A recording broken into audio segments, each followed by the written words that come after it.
like the signals I'm getting from the Liberals. Tim, the people in Fort Erie are asking what you want to do about this closure of the slots. Is there something you can do to block it? There's got to be, well, I mean, it's a government decision, but it's the wrong decision. And this is heartbreaking for the community of Fort Erie and for me personally, because I was there back when we faced a similar challenge back in 95, 96. And we came up with a plan that actually worked, where we had the slots and the racetrack, and then you had basically revenue sharing that helped out with the horse racing sector. And you housed at the track because that's where people have been accustomed to gaming taking place. It was a model that's actually copied in other states and provinces.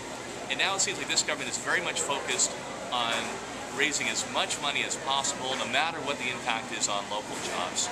So it's heartbreaking for the community. It's tremendously upsetting people who are born and raised in that town and have fought to keep that institution going. So I've spoken with the mayor. I've suggested some ideas. I look forward to talking further with Doug Martin next week.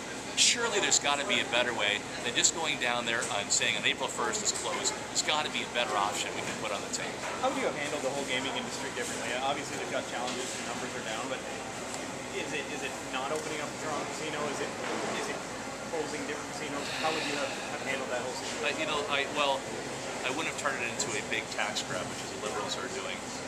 They want to take 100% of the slot revenue. Who cares about the impact on local jobs, what they're saying.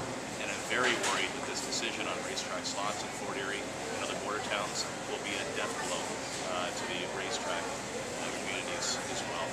And when you're in Niagara with 10.2% unemployment rate, we should be looking to create jobs, not kill them. So here's a suggestion that the mayor and I have discussed. Look forward to further thoughts. If the government says it can't run it, I mean, they haven't put any real numbers on the table, so we don't know if it's making a profit, it's not making a profit. They just basically want to take all the money to fuel their out of control spending. So why not give somebody else a shot at it? Why not have a private sector operator run the facility? And if they can make a go of it, great. You can keep the jobs in the community.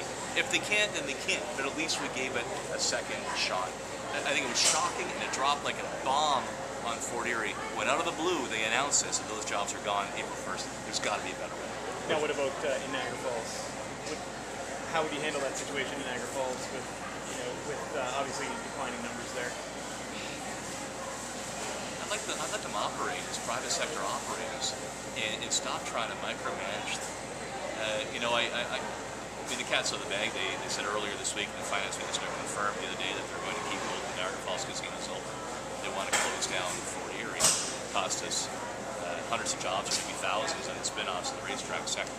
But you know what? You've got an approach right now that's really stuck in the 20th century that tries to micromanage the industry, where they can advertise, what they can do, all to the point where the government is telling them that put fireplaces in their washrooms and what size they should be.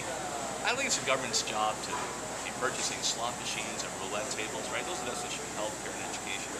So let the private sector operate it. Let them do what they do best and bring customers in.